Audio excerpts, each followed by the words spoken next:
Hello दोस्तों, नमस्कार। मैं सुधीर पाल आपका स्वागत करता हूं आपके अपने चैनल जीएस फैक्ट्री पर। दोस्तों, आज के इस वीडियो में मैं आप लोगों के समक्ष हिंदी के शब्द रूप के बारे में वीडियो लेकर के उपस्थित हुआ हूं। तो चलिए शुरू करते हैं आज का ये वीडियो शब्द रूप।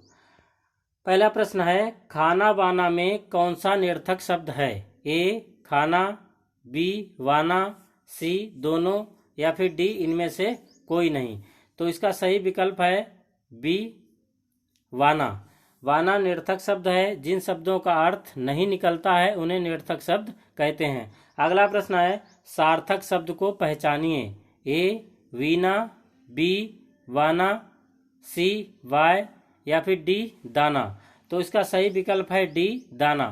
दाना सार्थक शब्द है। अन्य निरर्थक शब्द हैं जिनके कोई अर्थ नहीं निकलते हैं। अगला क्वेश्चन है, उत्पत्ति की दृष्टि से शब्दों के कितने रूप हैं? ए 2 रूप, बी 3, सी 4 या फिर डी 5। तो उत्पत्ति की दृष्टि से शब्दों के जो है 4 रूप होते हैं, यानी कि विकल्प सी सत्य है। उत्पत्ति की दृष्टि से शब्दों के 4 रूप होते हैं, तद्भव, तत्सम, देशज तथा विदेशी। अगला प्रश्न है, किसी भाषा के मूल शब्द को कहते हैं? ए तद्भव, बी तत्सम, सी अक्षर या फिर डी ध्वनि। तो किसी भाषा के मूल शब्द को कहते हैं बी तत्सम। किसी भाषा के मूल शब्द को तत्सम कहते हैं। अगला प्रश्न है, तत्सम शब्द का चयन करें। ए घोटक, बी घड़ा, सी घर या फिर डी घी। तो तत्सम शब्द इसमें जो है वो है घोटक, यानी कि ए विकल्प सत्य है। घोटक तत्सम शब्द है। इसका तद्भव घोड़ा होगा। अगला प्रश्न है 6, तद्भव शब्द कहलाते हैं? ए जो संस्कृत से विकृत होकर हिंदी में आए, बी जो सीधे संस्कृत से लिए गए हों, या फिर सी जो विदेशी भाषा से लिए गए हों, या फिर डी जिनके उत्पत्ति की जानकारी ना हो। तो तद्भव वे शब्द कहलाते हैं जो संस्कृत से विकृत होकर के हिंदी में आए, यानी कि ये विकल्प सत्य है। जो शब्द संस्कृत के मूल रूप से विकृत होकर सीधे हिंदी में प्रयोग होते हैं उन्हें तद्भव शब्द कहते हैं। अगला प्रश्न है, जिन शब्दों की उत्पत्ति के बारे में जानकारी नहीं होती है कि वे कहाँ से लिए गए हैं उन्हें कहते हैं? ए विदेशी, बी देशज, सी तद्भव और डी तत्सम। तो जिन शब्दों की उत्पत्ति के बारे में जानकारी नहीं होती है कि वे कहाँ से लिए गए उन्हें देशज शब्द कहते हैं। अगला प्रश्न है, निम्नलिखित में देशज शब्द कौन सा है? ए हाथ, बी कमल, सी लोटा, डी पैर। तो इसमें जो देशज शब्द है वो विकल्प सी सत्य है, यानी कि लोटा। लोटा देशज शब्द है। विदेशी भाषा से हिंदी भाषा में सर्वाधिक शब्द किस भाषा से आए हैं? ए तुर्की भाषा से, बी अरबी, सी फारसी या फिर डी अंग्रेजी। तो विदेशी भाषा से हिंदी भाषा में जो सर्वाधिक शब्द हैं वो फारसी भाषा से आए हैं, यानी कि विकल्प सी सत्य है। अगला प्रश्न है, आराम शब्द किस विदेशी भाषा से आया है? ए तुर्की, बी अरबी, सी अंग्रेजी या फिर डी फारसी। तो आराम शब्द जो है वो फारसी भाषा से आया है, यानी कि विकल्प डी सत्य है। अगला प्रश्न है, रचना के अनुसार शब्द रूप के कितने प्रकार हैं? ए 2 प्रकार, बी 3 प्रकार, सी 4 या फिर डी 5 प्रकार। तो रचना के अनुसार शब्द रूप के 3 प्रकार होते हैं। कौन कौन से? रूढ़ शब्द, यौगिक शब्द तथा योग रूढ़। यानी कि रचना के अनुसार शब्द रूप 3 प्रकार के होते हैं, रूढ़ शब्द, यौगिक शब्द तथा योग रूढ़ शब्द। अगला प्रश्न है, रूढ़ शब्द का चयन कीजिए। ए विशंभर, बी पाणिग्रहण, सी शूल तथा डी लंबोदर। तो इसका सही विकल्प है शूल, यानी कि सी। दिए गए विकल्पों में शूल शब्द जो है रूढ़ शब्द है। अगला प्रश्न है, महादेव में महादेव कौन सा शब्द है? ए यौगिक, बी योग रूढ़, सी रूढ़ या फिर डी तत्सम। तो महादेव शब्द जो है वो यौगिक शब्द है, यानी कि विकल्प ए सत्य है। ये 2 शब्दों महा तथा देव से मिलकर के बना है, जिनके अलग अलग सार्थक खंड हैं। अगला प्रश्न है, अम्बुज किस शब्द रूप का प्रकार है? ए योगरूढ़, बी यौगिक, सी तद्भव या फिर डी तत्सम। तो अम्बुज जो है वो योगरूढ़ शब्द है, यानी कि विकल्प ए सत्य है। अम्बु प्लस ज अर्थात पानी में जन्म लेने वाला अपने सामान्य अर्थ को छोड़कर किसी विशेष अर्थ को प्रकट कर रहा है, जिसका अर्थ है कमल। अगला प्रश्न है, घुड़दौड़ में कौन सा शब्द रूप का प्रकार है? ए यौगिक, बी योगरूढ़, सी रूढ़ या फिर डी तत्सम। तो घुड़दौड़ यौगिक शब्द है, यानी कि विकल्प ए सत्य है, क्योंकि इसके खंड सार्थक हैं। अगला प्रश्न है, दीवार किस भाषा का शब्द है? ए तुर्की, बी फारसी, सी अरबी या फिर डी अंग्रेजी। तो दीवार जो है वो फारसी भाषा का शब्द है, यानी कि विकल्प बी सत्य है। अगला प्रश्न है, इनाम किस भाषा का शब्द है? ए अरबी भाषा, बी फारसी, सी तुर्की या फिर डी पुर्तगाली। तो इनाम शब्द जो है वो अरबी भाषा का शब्द है। अगला प्रश्न है, आलपीन शब्द है ए तुर्की का, बी अंग्रेजी, सी पुर्तगाली या फिर डी फारसी। तो आलपीन पुर्तगाली भाषा का शब्द है, यानी कि विकल्प सी सत्य है। सुराग किस भाषा का शब्द है? पुर्तगाली, तुर्की, अरबी या फिर फारसी।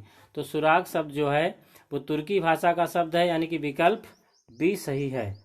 अगला प्रश्न है, कमीशन किस भाषा का शब्द है? ए पुर्तगाली, बी अंग्रेजी, सी तुर्की या फिर डी अरबी भाषा। तो इसका सही विकल्प है बीस का कमीशन किस भाषा का शब्द है? तो कमीशन जो है अंग्रेजी भाषा का शब्द है, यानी कि विकल्प बी सत्य है। अगला प्रश्न है, कौन सा शब्द अंग्रेजी भाषा से बना है? ए कप्तान, बी मालूम, सी मुंसिफ और डी इस्तीफा। तो कप्तान शब्द जो है वो कैप्टन शब्द अंग्रेजी भाषा का शब्द है, इसलिए विकल्प ए सत्य है। अगला प्रश्न है, चाबी किस भाषा का शब्द है? ए अंग्रेजी, बी तुर्की, सी पुर्तगाली अथवा डी फारसी। तो चाबी जो है वो पुर्तगाली भाषा का शब्द है, यानी कि विकल्प सी सत्य है। अगला प्रश्न है, नहर किस भाषा का शब्द है? ए अरबी, बी तुर्की, सी फारसी या फिर डी पुर्तगाली। तो नहर शब्द जो है वो अरबी भाषा का शब्द है, यानी कि विकल्प ए सत्य है। अगला प्रश्न है, कौन सा शब्द तत्सम है? आम्र, हाथी, घर या फिर कुआं। तो इसमें से जो आम्र शब्द है वो तत्सम शब्द है, जो कि विकल्प ए में है, इसलिए ए विकल्प सत्य है। आम तत्सम शब्द है, इसका तद्भव आम होता है। अब आगे दिया गया है इसी से रिलेटेड डिटेल्स अध्ययन सामग्री। तो सबसे पहले जान लेते हैं कि शब्द रूप। ध्वनियों के मिलन से बनने वाले सार्थक वर्ण या वर्ण समुदाय जो है वो शब्द कहलाते हैं। शब्द कभी स्वयं और कभी दूसरे शब्दों के साथ मिलकर के अपना अर्थ प्रकट करते हैं। सामान्यतः शब्द दो प्रकार के होते हैं, एक तो सार्थक और निरर्थक। सार्थक वे शब्द होते हैं जिनका अर्थ निकलता है, और निरर्थक शब्दों का कोई भी अर्थ नहीं निकलता। यथा पानी वानी, चाय वाय। यहाँ पानी तथा चाय का तो सीधा अर्थ निकलता है, जबकि वानी एवं वाय का कोई अर्थ नहीं निकलता। अतः पानी चाय सार्थक हैं और वानी वाय निरर्थक शब्द हैं। उत्पत्ति के अनुसार जो शब्द रूप होते हैं, उत्पत्ति की दृष्टि से शब्दों के चार रूप होते हैं, एक तो तत्सम शब्द, तद्भव शब्द, देशज और विदेशी शब्द। तत्सम हिंदी में प्रयुक्त होने वाले संस्कृत भाषा के मूल शब्द तत्सम शब्द कहलाते हैं। तत्सम का अर्थ होता है यानी उनके समान, यानी कि ज्यों का त्यों या संस्कृत के ही जैसे। तत् और तस् यानी उसके अर्थात संस्कृत के सम समान, यथा आम्र आम, घोटक घोड़ा इत्यादि। अगला है तद्भव शब्द। तो तद्भव संस्कृत और प्राकृत से विकृत होकर के हिंदी में आए शब्दों को तद्भव शब्द कहा जाता है। तत् प्लस भव का अर्थ होता है यानी कि उससे अर्थात संस्कृत से उत्पन्न। ये शब्द संस्कृत से सीधे परिवर्तित होकर या पाली प्राकृत और अभ्रंश से होते हुए हिंदी में आए हैं। इस प्रकार तद्भव शब्द दो प्रकार के होते हैं, एक तो संस्कृत से आने वाले और दूसरे संस्कृत से पाली प्राकृत अभ्रंश होते हुए हिंदी में आने वाले शब्द, यथा अग्नि का आग, पुष्प का फूल इत्यादि। तीसरा है देशज। ऐसे शब्द जिनके बारे में ज्ञान नहीं होता है कि वे किस भाषा से लिए गए हैं, उन्हें देशज शब्द कहते हैं। ऐसे शब्दों को हम सामान्य तौर पर बोलचाल की भाषा में प्रयोग करते हैं, यथा लोटा, डिब्बा इत्यादि। अगला है विदेशी। ऐसे शब्द जो विदेशी भाषाओं से ज्यों के त्यों या परिवर्तित रूप में हिंदी में प्रयोग में लाए जाते हैं विदेशी शब्द कहलाते हैं। हिंदी में मुख्य रूप से फारसी, अरबी, तुर्की, अंग्रेजी आदि भाषाओं से शब्द आए हैं। इनमें फारसी भाषा के शब्दों की संख्या सर्वाधिक है, यथा आराम, कबूतर इत्यादि। अगला अब अभ्यास प्रश्न दिए गए इसी से आगे। तो पहला प्रश्न है अभ्यास प्रश्न में, निम्न में से कौन सा तद्भव शब्द है? ए मानुष, बी ज्वलन, सी यदा या फिर डी यत्र। तो इसमें सही विकल्प है मानुष, यानी कि विकल्प ए सत्य है। दिए गए विकल्पों में मानुष शब्द तद्भव है, इसका तत्सम मनुष्य होता है, शेष सभी तत्सम शब्द हैं।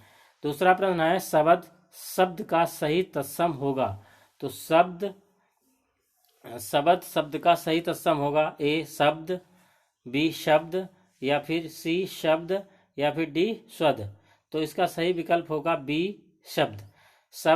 शब्द का सही तत्सम है, शेष विकल्प गलत हैं। अगला प्रश्न है अपाहज शब्द का तत्सम क्या होगा? तो ए अपाहिज, बी आपादहस्त, सी उत्पद्यते या फिर डी अनुत्थे। तो अपाहज शब्द का तत्सम शब्द होगा आपादहस्त, यानी कि विकल्प बी सत्य है। अगला प्रश्न पहले इसका डिटेल्स दिया है।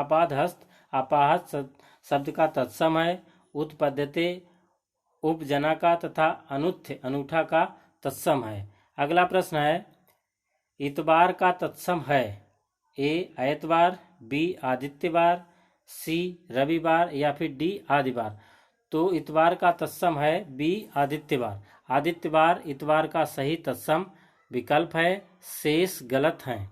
अगला प्रश्न है किसान शब्द का तत्सम क्या है? ए खेतिहर, बी कृषक, सी हलधर या फिर डी कृषक। तो इसका सही आंसर है कृषक, यानी कि विकल्प बी सत्य है। कृषक किसान का तत्सम रूप है, शेष सभी किसान के तत्सम नहीं है। अगला प्रश्न है मोर का तत्सम है? ए मयूर, बी नीलकंठ, सी केकी या फिर डी शिखंडी। तो मोर का तत्सम शब्द है ए मयूर। मयूर मोर का तत्सम शब्द है, शेष मोर के पर्यायवाची हैं। अगला प्रश्न है वर्षा का तत्सम रूप निम्न में से क्या है? ए वर्षा, बी वर्षा, सी बारिश या फिर डी वर्षा। तो वर्षा यानी कि वर्षा का तत्सम रूप निम्नलिखित में से है ए, यानी कि वर्षा जो है सही होगा। अगला प्रश्न है कपड़ा का तत्सम शब्द क्या होगा? ए कर्तन, बी कपाट, सी करपट या फिर डी करपट। तो इसका सही विकल्प है डी करपट। करपट कपड़ा का तत्सम शब्द है, कर्तन काटना का, कपाट किवाड़ का तत्सम शब्द है। अगला प्रश्न है संचय का तत्सम शब्द है? ए सच्चा, बी सच या फिर डी संचय या फिर सी संचय या फिर डी संशय। तो इसका सही विकल्प है सी संचय। संचय का तत्सम शब्द संचय होगा। अगला प्रश्न है देशज वे शब्द हैं जिनकी ए उत्पत्ति संस्कृत शब्दों से हुई है, बी उत्पत्ति संस्कृत और प्राकृत से हुई है, सी उत्पत्ति का पता नहीं चलता या फिर डी इनमें से कोई नहीं। तो देशज वे शब्द हैं जिनकी भी उत्पत्ति का पता नहीं चलता। तो दोस्तों ये रहे हिंदी शब्द रूप के कुछ महत्वपूर्ण प्रश्न। वीडियो अच्छा लगा हो तो वीडियो को लाइक, शेयर तथा चैनल को सब्सक्राइब अवश्य करें। बहुत बहुत धन्यवाद।